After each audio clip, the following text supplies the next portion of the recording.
11 disturbing true small-town horror stories. Story 1.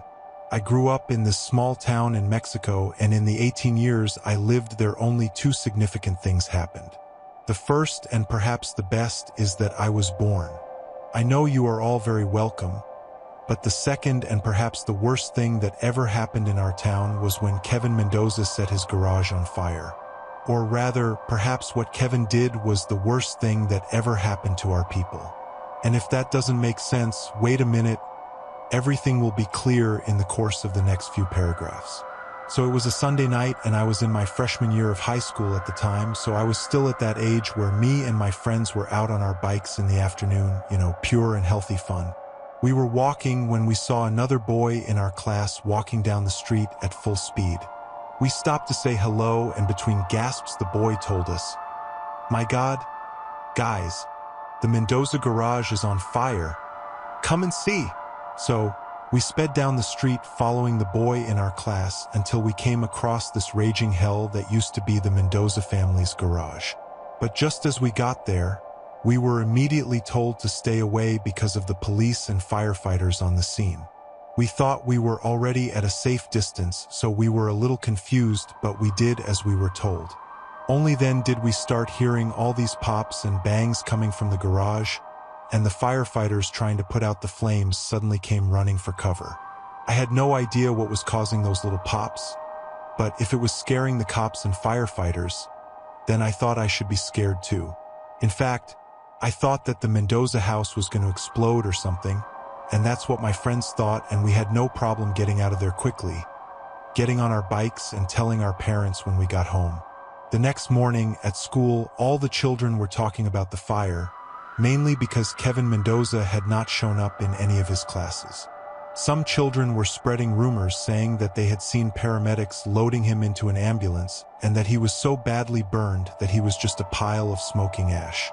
Others said that he and his parents had gone to live with relatives as the fire had left their house virtually uninhabitable, which is the story I believed because I thought there would be real confirmation if someone had died. But then, the next morning, there was confirmation. News reports said firefighters had recovered a body from the burning garage while surviving family members stayed with relatives and had asked the media to give them space. Then, on Tuesday, we learned that someone had died, but we had no idea exactly who. The Mendozas had lived in that house for 3 generations, and Kevin was one of the 4 children. Many more rumors began to emerge, and it was only the next day, when our school principal called us all for a special assembly, that we really got concrete answers. I remember the whole school walking into the gymnasium where the county sheriff and a handful of deputies were all standing in front of the bleachers, each with a very serious look on their faces. Once we were all seated, the principal opened by saying that the county sheriff had something important to tell us, and when he stepped forward and took off his hat, I swear a pin could have been heard. We knew it was going to be something about the Mendoza family, but exactly what it was, I would have sworn I never guessed in a million years. I'm not going to pretend that I can remember what he said word for word. This all happened almost 20 years ago. But this is basically the idea, guys. Everyone has heard of the fire at the Mendoza house, and I'm sure everyone has heard of the tragic loss of life. Well, I'm sorry I have to be the one to tell you this, but your classmate Kevin was the one who passed away. There was a sort of collective gasp in the gym, and the sheriff paused for a second before continuing. We're still trying to figure out how the fire started. So we invite anyone who has any information about Kevin to come forward. They don't have to do it now. They can call my office whenever they want, and we can have a more discreet conversation. Please, if you have anything to tell us about any strange or unusual behavior by Kevin in the days leading up to the fire, please come forward. That was the first clue we had that something was really wrong. I guess they wanted to handle everything with kid gloves, and I can completely understand why they might want to protect us from what they already knew. The initial reaction was total shock and pain. The children were horrified that one of their own had died in such a horrible way. But if the cops had told us what they really found in there, I don't think people would have been so sad, rather angry. It took 2 more days for the truth to come out, And by that time, the people had decided to delegate the responsibility to our parents. There was a village meeting, I remember that because my parents asked me to do my homework before they came back, and all they did was play Tetris for like 2 hours when they got home. I thought they'd be angry that I hadn't even made a dent in any of the things I needed to do. But they weren't angry. They had these strange, sad but intense expressions on their faces. Exactly the same ones they had when my grandfather died suddenly. They sat me down in the TV room and asked me how much I knew Kevin. I tell them not much, that I had Spanish classes with him, but that we never spoke. Then they started asking me a bunch of other questions, if Kevin got mad at me, if I liked him, things like that. In the end, I told them straight away that it was obvious that they knew something about Kevin and that I would rather they tell me than if it was him who had taken his own life or something, because I was old enough to handle the truth. It turns out that it wasn't big enough to handle the truth. Kevin hadn't taken his own life, he had accidentally blown himself up trying to make a bomb. Apparently, he wanted to test his method by making a test model, but while he was putting it together, he somehow detonated it and made enough noise to kill him before setting his garage on fire. At first it looked like it might have been just a pyromaniac, like a pyromaniac, and he was playing with some accelerant or something, so it took a few days for the cops to be sure what had happened. They had to go through the burnt garage and go through Kevin's stuff to try and understand why he did it. The cops then found a diary Kevin had been writing, one where he had basically planned his plan to build a bomb and put it under the church on a Sunday morning while it was full of families. The cops wouldn't say exactly what the rest of the diary consisted of, only that it was highly disturbing reading and that there were several references to the Columbine massacre the previous year. Mom was crying at the end of the talk, and Dad was more shocked than he'd ever seen him.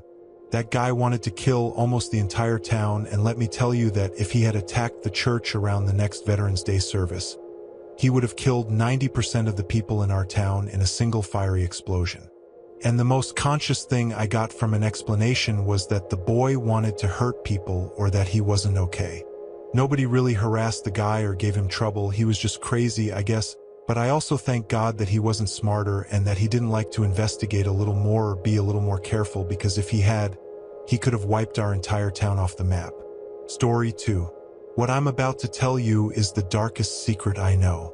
I'm from a small town in the Midwest, and in that town there's a nice chapel. In the back of that nice chapel, there's a little memorial to a family of 4 people killed by mysterious transients who were never caught. They were all home one night when the sky burst in and then killed the entire family as they slept. Mom, Dad, son, and daughter all dead in just a few minutes, one after another. As you can probably imagine, the murders absolutely devastated our small town. I was only in elementary school when it happened, but I still remember the vigil, funeral, and ceremony surrounding the unveiling of the chapel memorial.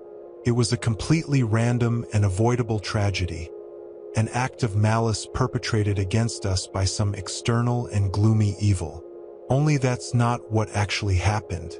What really happened is like an open secret, something we all know but no one says out loud.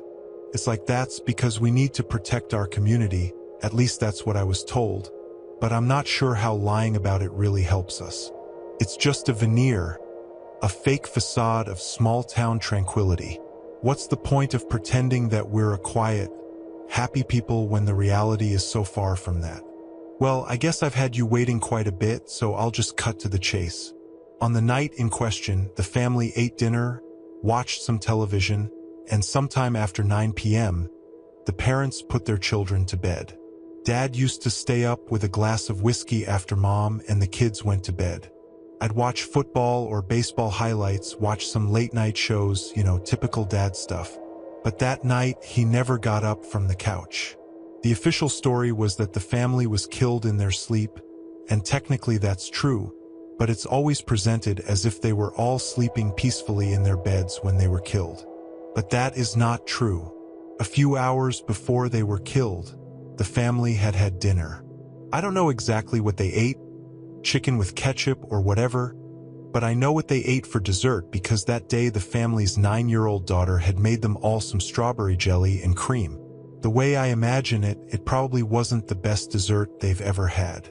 If my son showed an interest in cooking, baking, really anything, I would feign enthusiasm and clean my plate.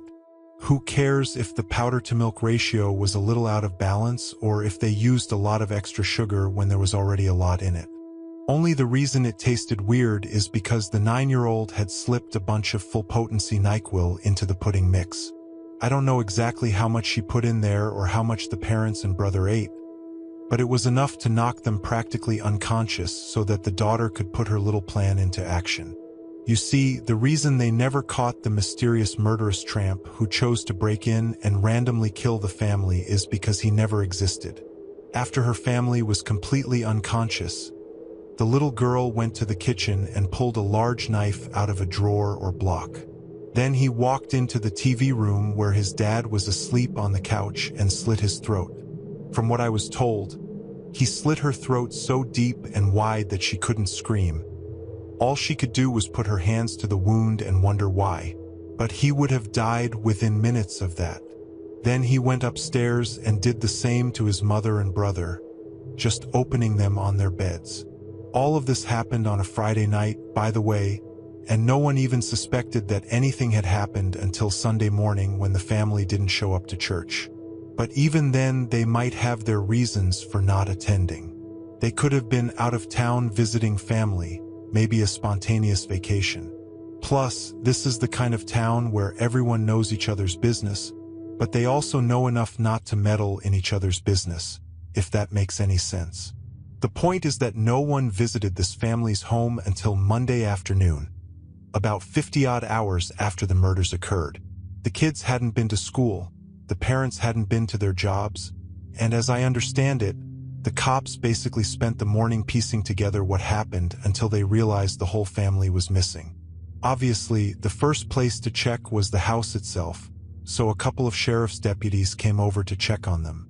What they found is quite disputed among the residents of our town, and depending on who you talk to about it, one of three things happened. The first possibility is that the 9-year-old daughter took her own life after realizing the seriousness of what she had done. After that, the whole affair was covered up just to avoid all the painful media attention such a case could receive. That's the simplest explanation, and I know Occam's razor tells us that's the one we should believe, but it's not what I think happened. I understand why people might want to cover it up. That something terrible like that would be made public in the news would destroy a small town like ours. But terrible crimes like that happen far more than we'd like to acknowledge, and the news always comes out. So what was so terrible about those murders, even worse than they already were, that made people really silent about it? I mean, even worse than the crimes already were, that made people really silent about it? That's the question I ask myself.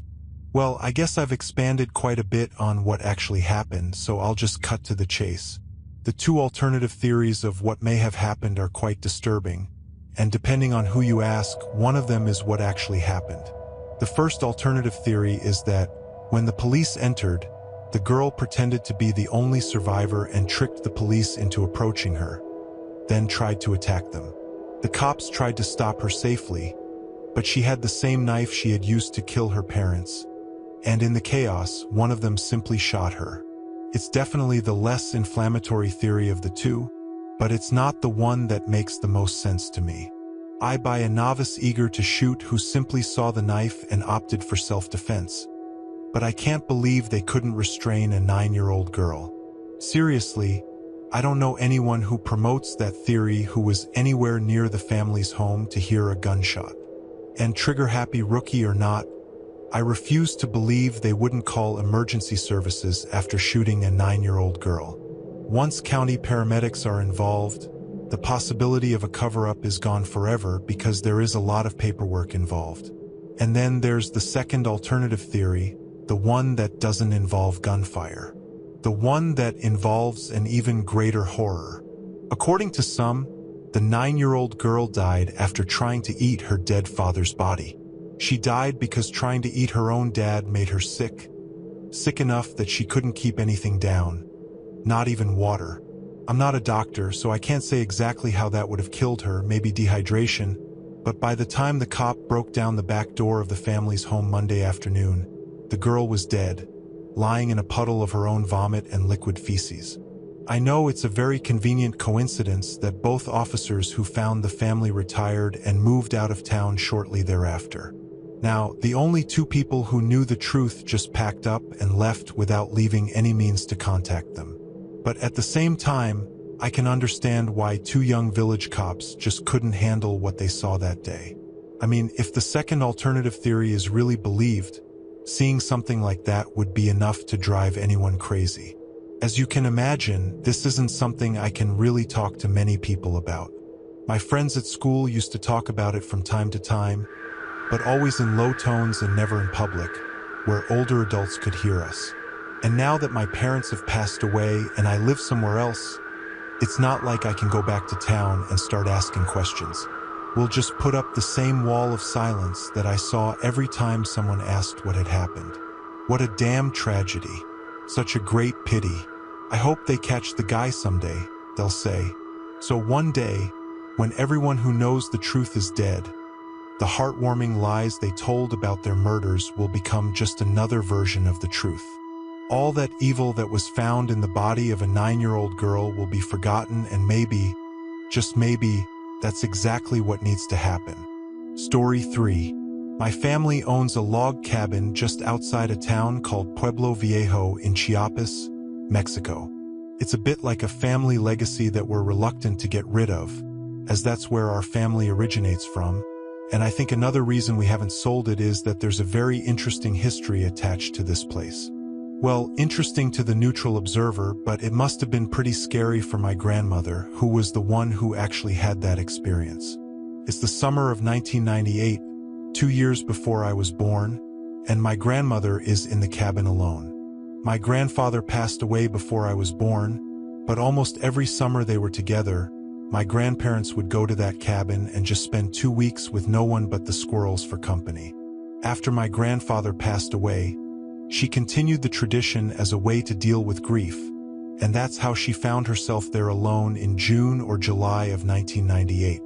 Now, she didn't have a television there, but she had an old radio on which she used to listen to her old radio works on some station that is now gone. The station, like most others, used to make small breaks for news bulletins, and one day he heard about bombs that had gone off in Georgia and Alabama.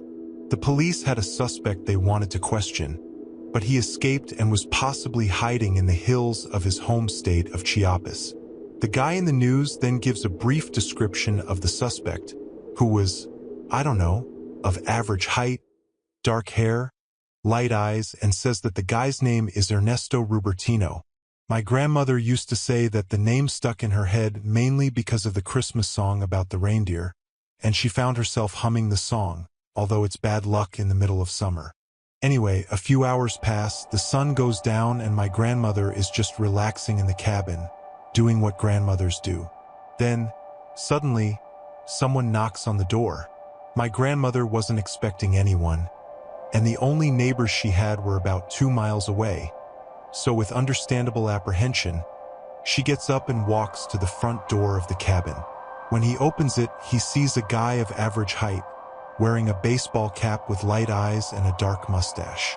My grandmother, being the kind soul that she was, wishes him good night and asks him what she can do for him.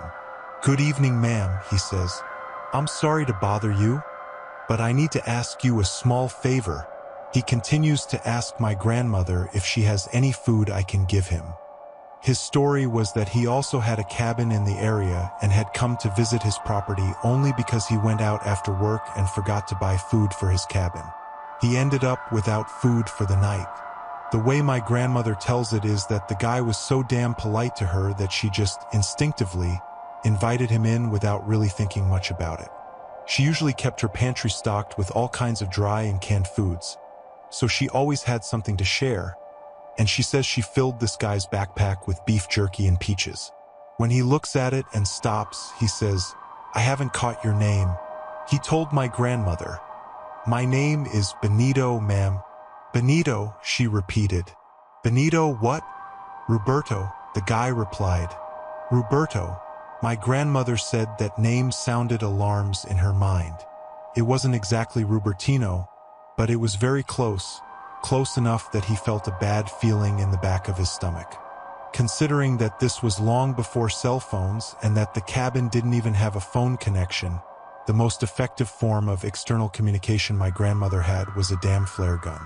And if his situation was as bad as he thought, a flare gun wasn't going to cut it. So instead, my grandmother played along. She knew that if she just played dumb, gave him some food, and let him go on his way, he could drive into town first thing in the morning and tell the police who had passed by the cabin. But then, when he was about to politely ask him to leave, he says something like, "Actually, I have a little favor to ask for. Do you have anywhere I can rest my head tonight?" My grandmother always said that there was like an impasse where she looked at Benito, saw the wild desperation in his eyes, and tried as best she could to stay calm while saying, "I'm sorry, I just don't have room to give in." Then, Benito reaches into his jacket, pulls out a gun, and says something like, "I'm sorry, I was hoping you didn't say that," then points to the gun and says, "Don't make me use this." And for those of you who haven't figured it out yet, the guy at his door wasn't Benito Ruberto or the fake name he'd given him. The man in his cabin was Ernesto Rubertino, the same terrorist from the Olympics. My grandmother said it was one of the scariest experiences of her life, but not for the reasons you might think. You see, she said she was never afraid of dying. I was about 75 years old at the time, and I think I had worked things out with God much earlier. Instead, she said that the scary thing was how strangely normal this guy was. Even after he took off the metaphorical mask, the guy remained polite and cordial to my grandmother and even offered to help with homework and things like that in the morning. Obviously, she told him that she was more than capable of taking care of herself and definitely didn't want the AFI to think she was okay with him staying there that night. But even so, he was nothing like the deranged maniac she had imagined after hearing the news report. My grandmother used to say that the only time she really gave a hint of who she was or what she had done was when they said grace before dinner. She could never remember exactly what she said, only that it was something about how the righteous will prevail. This was a guy who had just tried to kill literally hundreds of people in a series of horrific bomb attacks, so I can understand why hearing him basically referring to himself as just really scared her. Hey, it scares me just thinking about having to have dinner with him. I don't think I could take a bite. So you might not be surprised to hear that my grandmother barely touched her food. He didn't sleep much that night either. He took the bed while Ernesto apparently took the floor, and all the while he expected to suddenly hear the blades of a helicopter when a spotlight mounted on the chopper illuminated the house as if it were Broadway. But no guy from the AFI showed up, and she says that she finally fell asleep because suddenly it was daylight outside and Ernesto was nowhere to be found. She said she was so exhausted from the whole experience that for a second she walked around the cabin as if thinking, "Did I dream that?" And then she finds a note on the counter, one written in pencil that simply said, "Thank you, God bless you," and she knew it had really happened. I know this isn't your typical scary story because despite having to share her cabin with a verified monster, I don't think my grandmother was in any real danger. Maybe if he tried to call the police or something, maybe if he provoked it, then maybe he would really hurt her, but she was older, she wasn't a real threat to him, and he knew very well that the cabin didn't have a phone line or anything like that, or he wouldn't have shown up there in the first place. She even said it herself. She wasn't afraid of dying and simply knew that he wasn't about to hurt her. But, like her, what scares me and my sister about my grandmother's close encounter is how normal the guy seemed. We like to imagine that terrorists and people like them are these vile and evil soulless monsters who just rot in their own hatred all day long. Maybe that's true for some of them, but the idea that the most evil of us are just like us, that's what really scares me. Story 4. Central New Mexico is home to a small town with a rather unusual name. Originally called Hot Springs, the town changed its name in 1950 after a popular radio host announced that he would broadcast the show's 10th anniversary episode from the first town named after his radio show. So on March 31st, 1950, Hot Springs officially changed its name to Truth or Consequences, and the show's 10th anniversary episode was held there the following night.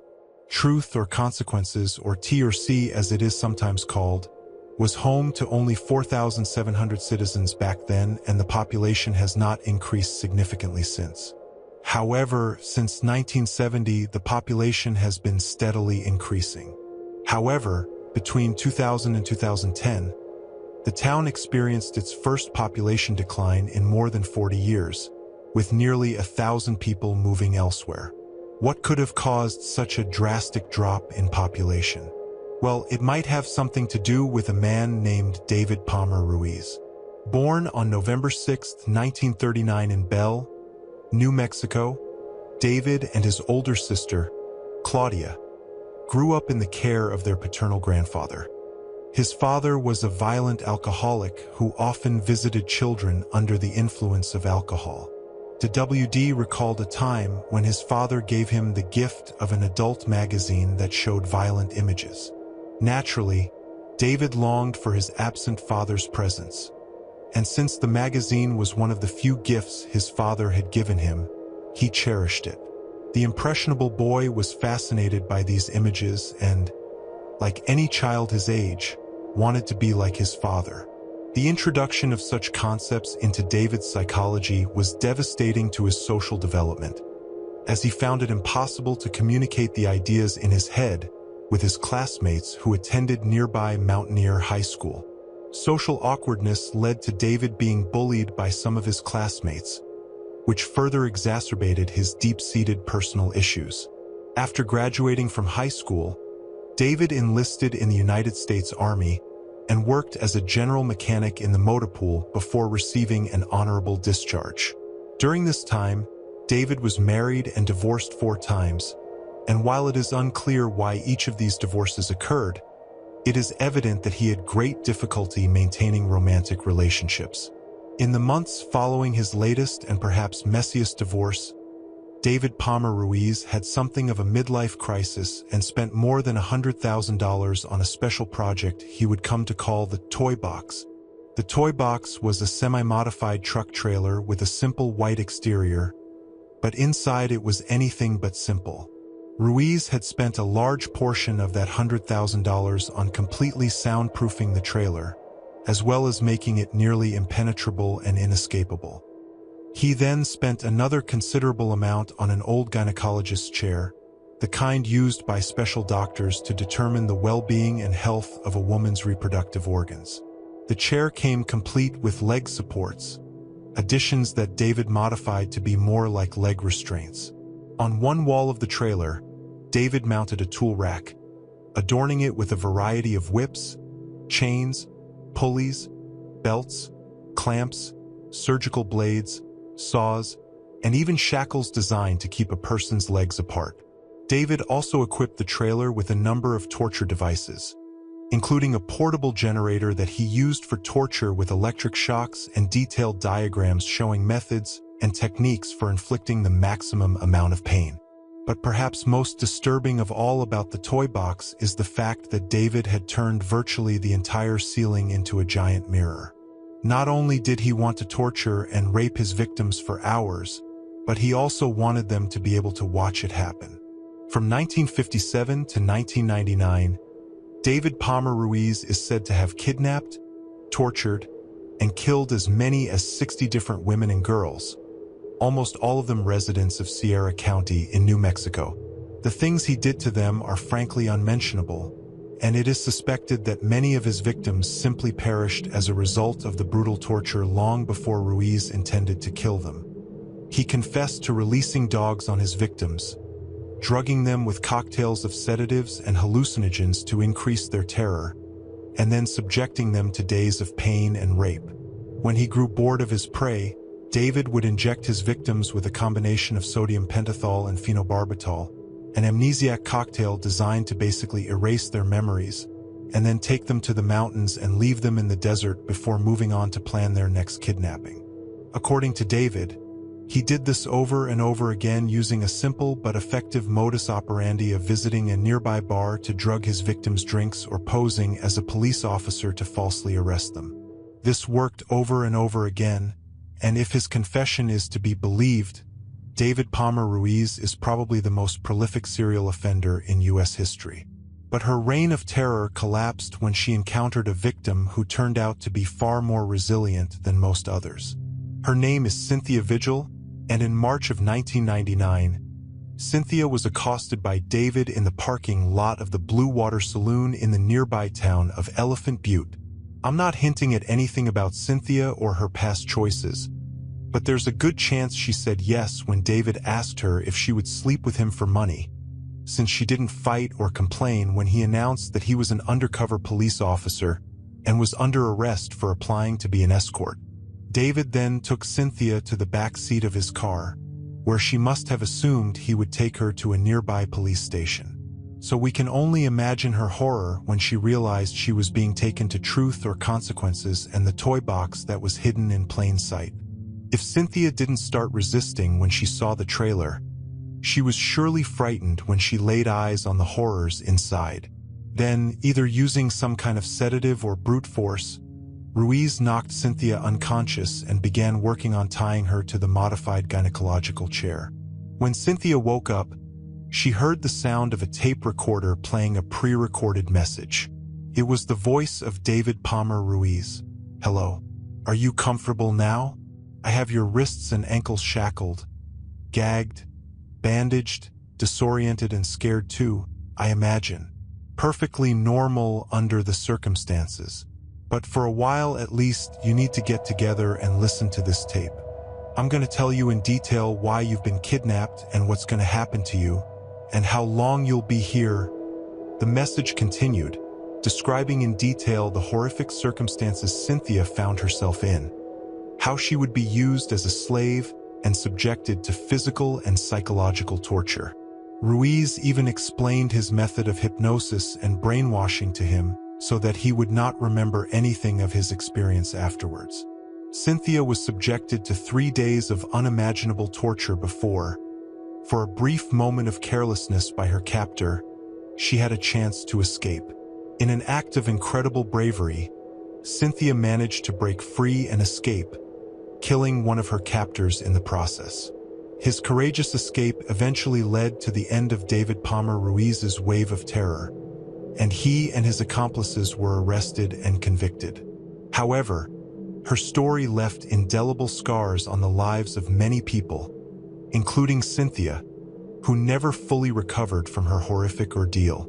David Palmer Ruiz's trial was long and tumultuous, but in 2001 he accepted a plea deal and was sentenced to 224 years in prison for the kidnapping and torture of 3 young women, including Cynthia and Karen.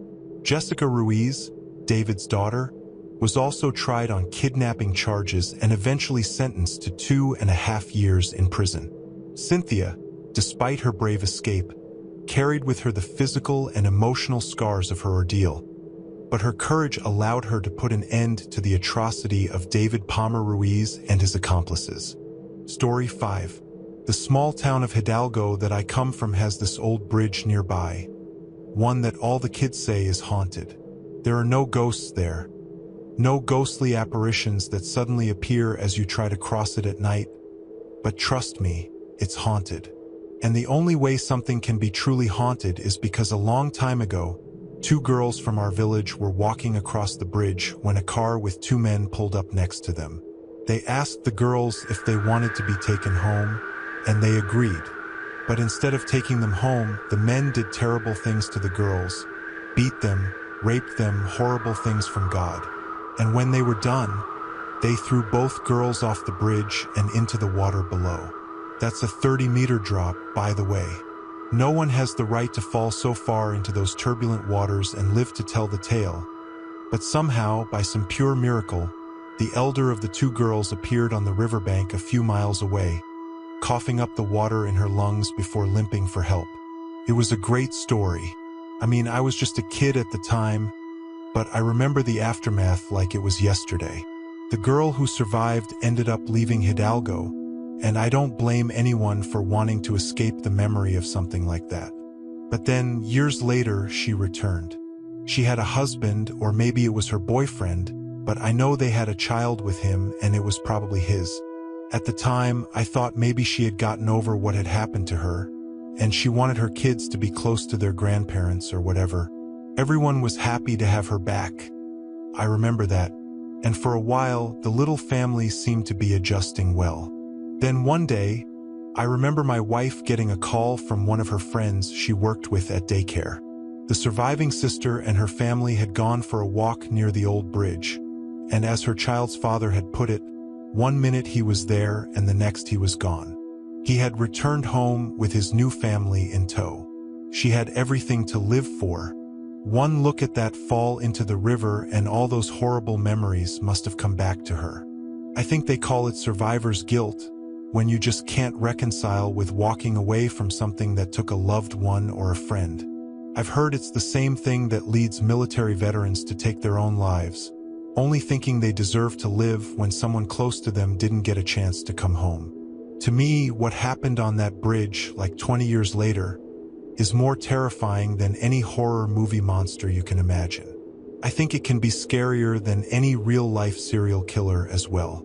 The bridge called her back. I don't know how, but she did. It's as if she wasn't really destined to have survived that first fall. As if he had somehow cheated death, but in the end, he gave what was due to him. An inevitable fate. Yes, I guess I think about it too much. But can you blame me? Maybe it's not just the bridge that's haunted by what happened. Maybe I am too. History 6. In eastern Veracruz, my father was chief of police for 32 years, and I followed in his footsteps in law enforcement. Once he retired, I was promoted to chief of police. Our city is very close-knit and is one of those places where everyone knows each other. Over the years, I've responded to my fair share of strange calls, but the most recent one takes the prize. At around 8:30 p.m., I received a call from one of my men that he had received a call from a family in the area who was worried about their neighbor. Her neighbor was an older woman named Elena, and no one had seen her for the past 7 days. I was lucky enough to be very familiar with her because she was one of the kindest people in town. On holidays, I would often bake things for my family and deliver them, and I was pretty much loved by everyone. When I heard this disturbing news, I did not hesitate to get into the car and meet my assistant. I've done my fair share of wellness checks, so I've learned to be prepared to expect anything. Often, it's just a false alarm of some sort, like someone on vacation, but other times it could be much more disturbing. Given the fact that Elena was 76 years old, I tried to prepare as best I could for the worst. I always make sure to send 2 men, as anything can happen. I arrived at Elena's house about 10 minutes later. The NCO's car was parked on the side of the dirt road, so I parked right behind him. At first glance, it was evident why we were called. The grass was overgrown, the mailbox was full, and the house looked dark from the inside. However, his blue Chevrolet Trailblazer was parked in the driveway. This wasn't an immediate cause for concern because I'd only drive him once or twice a week to buy groceries in town or occasionally go to a poker club. As we began to make our way toward the driveway, the neighbors who called came out and talked to us. They were a husband and wife whom we each knew personally. They basically reiterated everything we noticed upon arrival, and we told them to go back inside, stating that we would inform them once we checked it out. I started banging on the door a few times, yelling, "Elena, are you home?" No response. I repeated this several times, but no one responded, so I became more and more worried. I knew that Elena had family to the east, so there was a possibility that she was visiting them as well. I tried the front door, but it was locked, so I left my assistant waiting in the front while I walked behind to see if there were any unlocked doors. There weren't, but once I was in the backyard, I discovered something that immediately raised a red flag. One of the rear windows was broken. The window was quite high from where I was standing, so I couldn't see well inside the room. I tried to shout again, "Elena, are you there?" No answer once again. I drew my gun and ran back around the house to tell my assistant, and we were left with no choice but to force in. Because of the shards of glass along the windowsill, we opted to break down the front door. After giving him a few good blows, he relented and I went in first with my pistol and flashlight in hand. I continued to shout for her, but there was no response. We cleaned the living room, but there was no sign of it. As we went further into the house, I noticed a very strong smell and my heart sank. I went into the kitchen, where the smell was strongest, and what I found brought some relief. There was a slow cooker in the sink with raw chicken that had definitely been outside for a while. I choked as I walked away from her, and we continued searching the house. Up until that point, nothing seemed out of place until we arrived in the room with the broken window. The door was locked, so we had no choice but to break it down as well.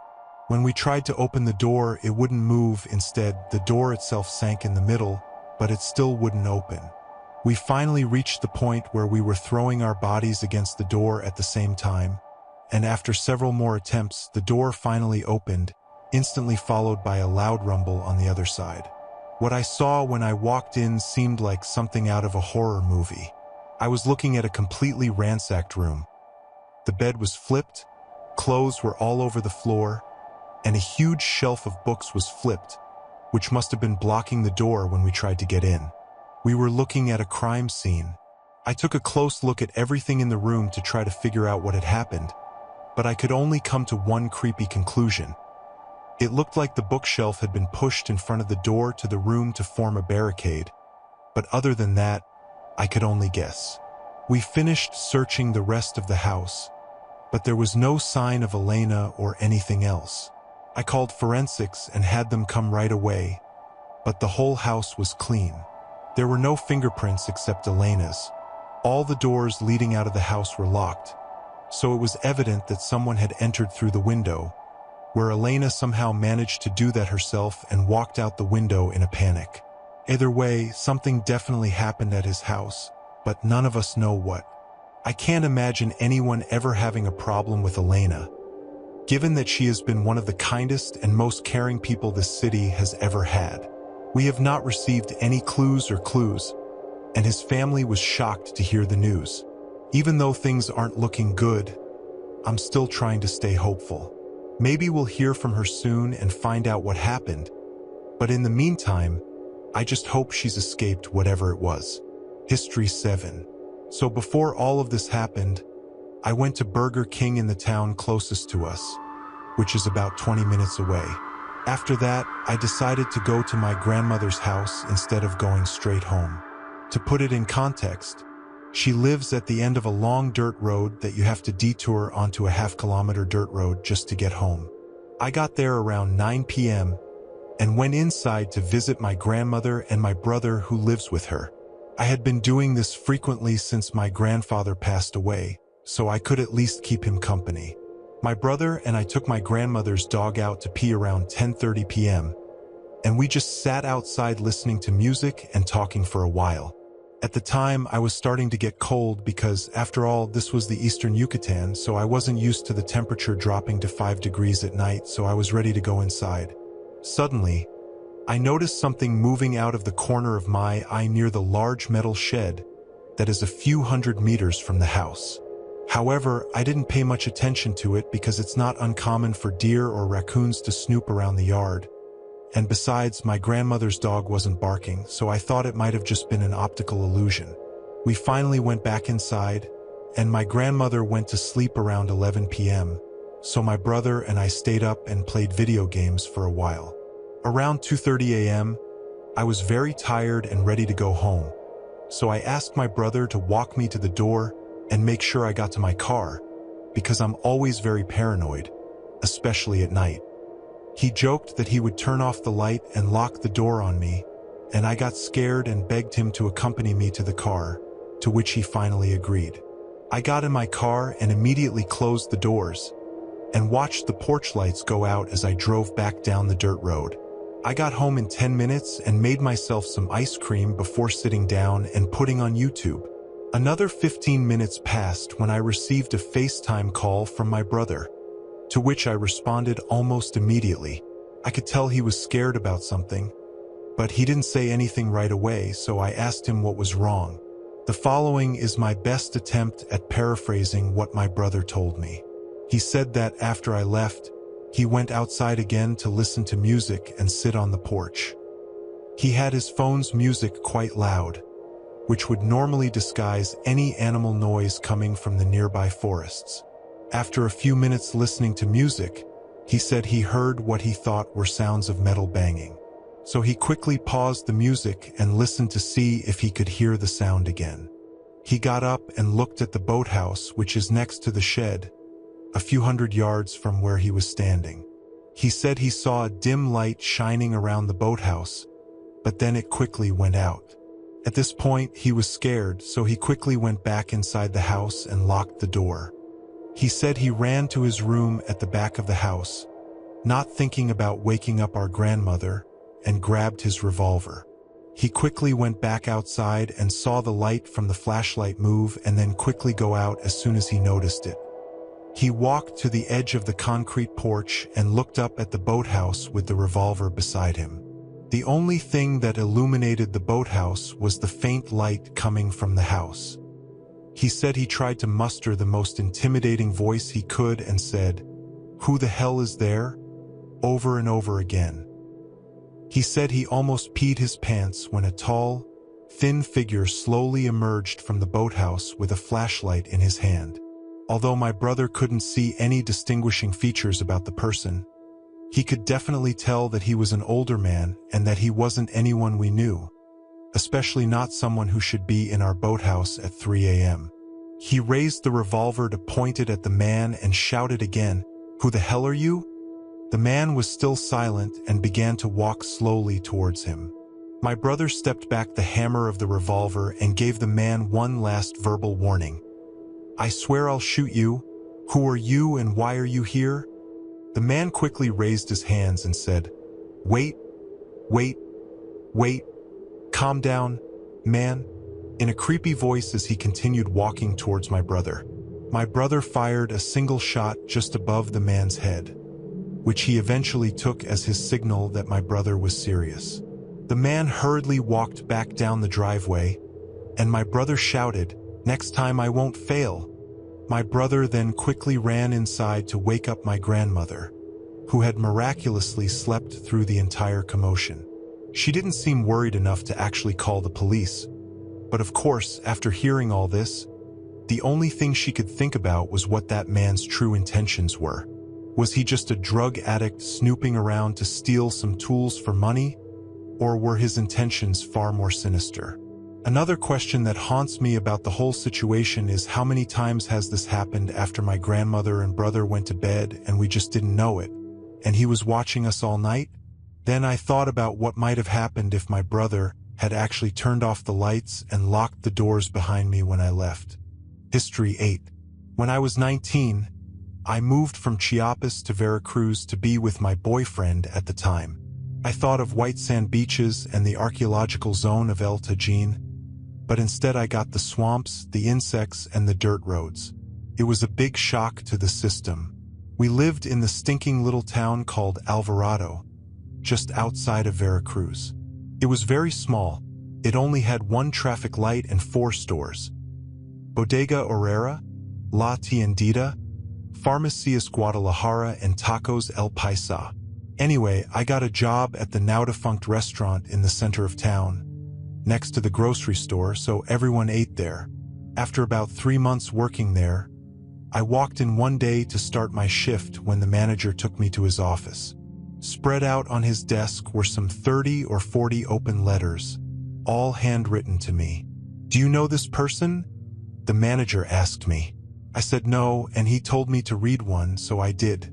Inside were 2 handwritten letters and a magazine clipping of a woman with long blonde hair, just like me. As the manager watched me intently, I read the letter and jumped back and forth a lot in confusion, desperately trying to understand why I was in the manager's office. From what I read, it was mostly someone imagining what it would be like to spend time with me, and a lot of the stuff was sexual in nature. There were descriptions and comments about my hair, washing it, smelling it, and something about moonlight. My first thought was, am I getting fired? But then my manager said, "Do you know Marcio Elrod?" I said, "Yes, I think so." He was a tall, skinny guy with thick glasses and dark, curly blonde hair. A regular customer who came a couple of times a week to buy Diet Coke and medicine for his mother. I was in my mid-20s and obviously had social or mental problems.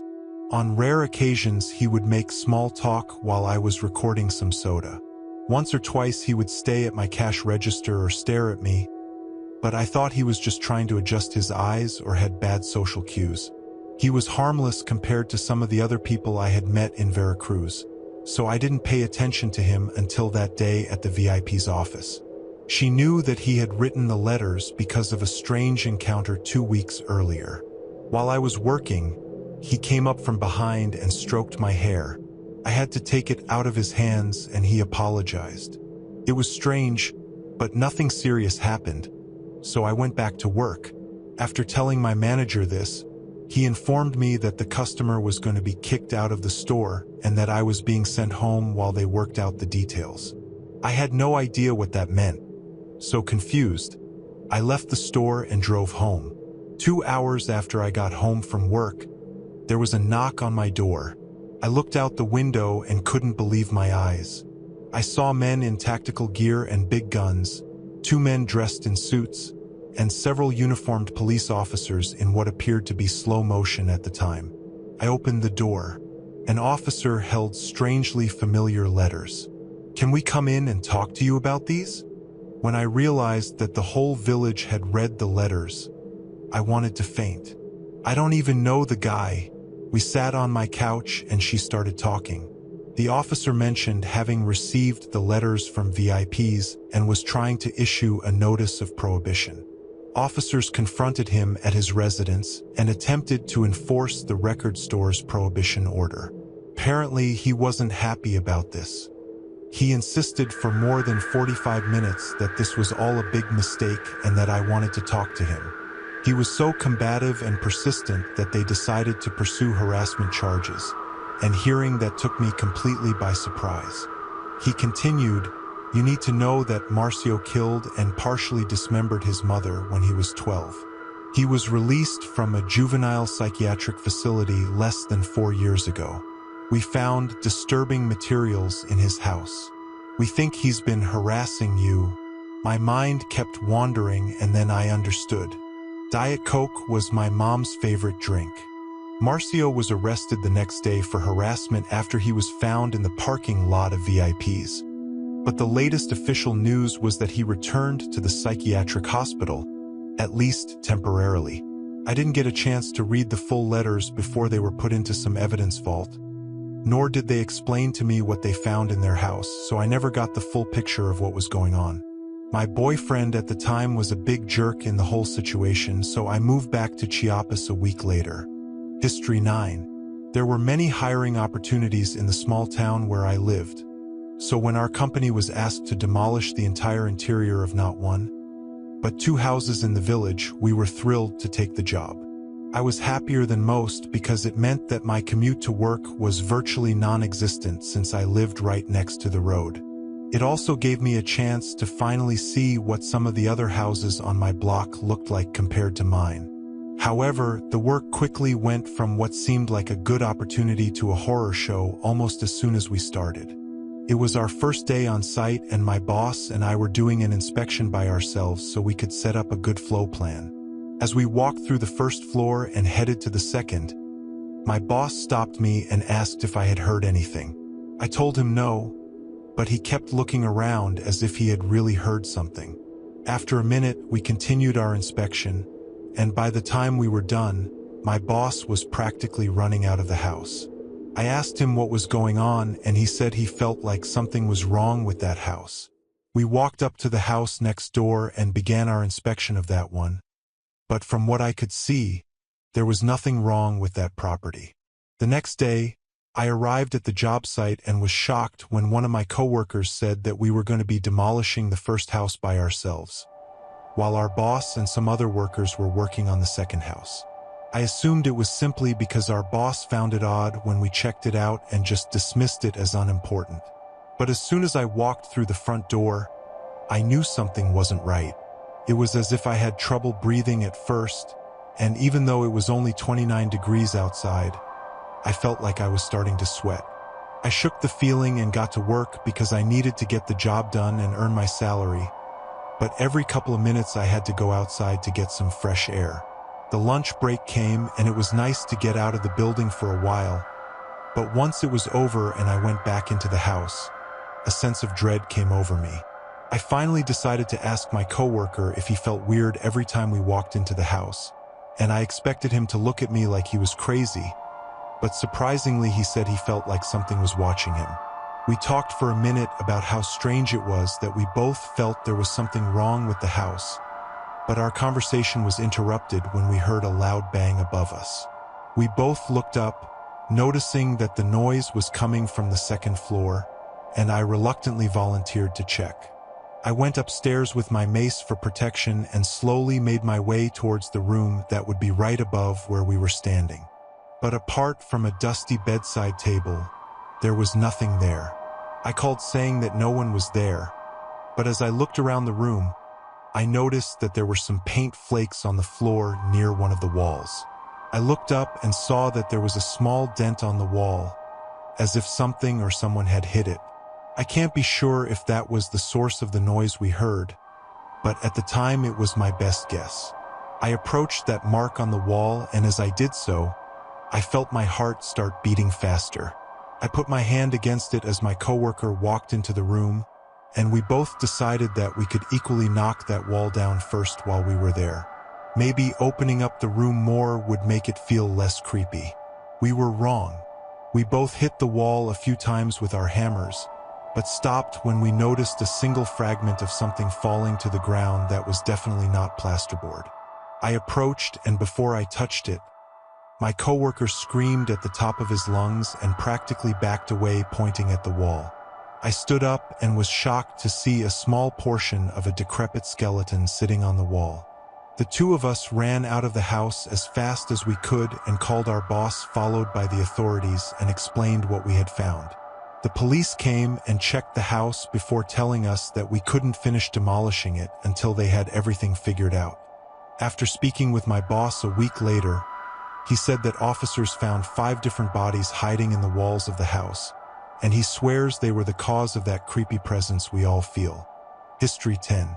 I was 13 years old, and one of my favorite parts of the day was my walk after dinner with my dog Braulio. It was usually a lot of fun because my friends Juan and Axel would come with me, and we would all hang out and run some of the post-meal energy we always had.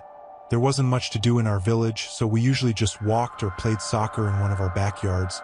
But every once in a while we liked to take a walk down to the creek to hang out and jump over rocks and things like that. The only thing was that to get to the stream we had to cross a large field of corn that belonged to the town. We never felt bad about going through it to get to the woods, because it wasn't like we were walking on someone else's property.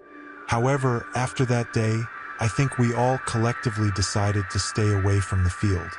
I was walking down the road with Braulio, and when he stopped to smell one of the trees along the side of the road, Axel came running up to me and said that Juan was already in the creek and that we should meet him there. I asked Braulio if he wanted to swim tonight, and his tail started wagging madly. He was so excited. We all headed down the road and into the cornfield. Normally, when we could get through it, we had no problems and Braulio was the first to run. But for some reason, this time he stopped right at the edge. I looked at him, wondering if something was wrong, but Axel didn't seem to notice and kept walking. Once he was out of sight, it seemed that Braulio cared about him and immediately began running across the field after him. I ran after my friend and dog, but when I found myself in the middle of the cornfield with no one around me, I couldn't help but feel like I wasn't safe. I started looking around as I called Braulio, and luckily he came running towards me. It was then that I heard Axel shout my name. I followed the sound of his voice and met him before the two of them and my dog decided to continue slowly across the field. If we had cell phones back then, I probably would have texted John and told him to meet us at my house, but we had to find him and tell him ourselves, so we couldn't just turn around. I tightly gripped Braulio's leash as we continued to make our way through the cornfield, but every couple of steps we took, my dog would stop and look to the side. At first we thought it was nothing, but the third time it happened, both Axel and I heard it growling. Braulio never grunted, so I knew something was wrong. Suddenly, I heard the sound of corn cobs in the distance moving as if someone was walking through them and toward us. Juan, Axel, and I called, but there was no answer. The sound of the corn movements began to speed up as if the person was moving faster. That's when we decided it was safer to leave the camp and then ask for help. We all started running back the way we came, and Braulio followed closely, but as we moved, we could still hear the sound of who or what was chasing us. Suddenly, my dog let go of me, and at that moment he wasn't holding his leash tightly enough and slipped out of my hand. I called for him as he kept running, but by the time we got off the field, he was nowhere to be found. I turned around and continued to call out to him, but at first all I heard in response was a series of grunts and barks. "Braulio!" I shouted once more, and fortunately this time he came running. I grabbed his leash before Axel and I ran home and explained what had happened. My dad came with us to walk through the countryside to make sure Juan was okay, and once we found him by the creek, he said he thought someone had followed him. We all walked back to my house for dessert, but on the way back through the cornfield, we noticed something strange. There was a small piece of bloody cloth on the floor, and when we got home, my mom asked why Braulio had blood on his fur. We checked it, and my dad thought he must have bitten whoever was in the cornfield, meaning someone was really chasing us. My parents filed a police report in case someone showed up about a dog bite, but we never heard anything about it again, and that was the last time we walked through that field. History 11. When I was in my early 20s, I got a job at the post office covering a few small towns in the area where I lived. My route was pretty simple and I could actually walk most of it, but I would soon learn that just because the village is small doesn't mean it's safe. I was about 2 years into my job as a postal worker, and while I was on my normal route, I noticed that one of the houses had a full mailbox on its porch. So instead of dropping off their mail, I left the notice that they would have to pick it up at the post office so no one would steal it. I hoped that would be all, but the next day I showed up at that same house and everything was the same as the day before. No one had been home. They're probably on vacation, I thought to myself as I walked away from the door, but I never expected what happened next. As I was leaving the last step of the porch, I heard something that stopped me in my tracks. It sounded muffled, but almost as if there was someone screaming from inside the house. I listened carefully, and when I heard the sound again, I decided it was best to call the police just in case someone needed help. The police arrived and I explained to them why I was there and what I heard. But when they knocked on the door, no one answered. They looked around a bit, but found nothing and had no reason to enter the house without permission from the owner. So they told me to call again if anything else happened, but I was not going to stay longer than necessary and continued on my route. The next day I had to visit that same house, and when I looked from the road, I saw that the mailbox was still full and nothing had changed. I was hesitant to go to the porch to put another notice on his mail, but I knew it was my job, so I had no choice. I slowly approached the house, and with each step I felt that I was getting more and more nervous. I advanced a few meters from the porch when I noticed something that made me stop. C11. As I looked down at the porch, I could see that one of the window curtains was moving a bit, and as I looked closer, I noticed that someone was looking at me. I don't know why, but I froze. It was as if he knew something was wrong with the person. I tried to act normal and deliver his mail as I was supposed to, but I couldn't step forward. Out of nowhere, I heard the sound of something falling to my right and looked to see what it was, but it was just something that fell from a tree in the yard. When I looked back at the window, the person looking at me was gone. I took a deep breath and ran to the porch as fast as I could, while placing the full mailbox notice on his door.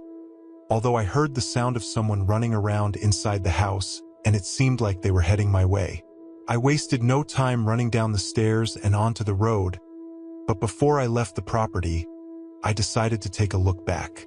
He almost screamed when he noticed a man standing in the doorway. He was wearing a white t-shirt that appeared to be covered in what appeared to be blood, and he had something in his hand. I ran as fast as I could to the next house on my route, and luckily he didn't try to follow me. Once I knew I was safe, I called the police again and told them what had just happened to me, and they told me they would make another visit to the house the next day. I requested to change my route, and one of my coworkers agreed. A few weeks went by and I hadn't heard anything about it, but out of nowhere I got a text from my coworker who told me that the guy who lived in that house was apparently arrested after trying to force a woman into his car outside the local mall. To this day, I don't know if it was really the sound of someone screaming that I heard from inside that house, but I can't help but wonder if there was anyone there with him on the day I first called the police.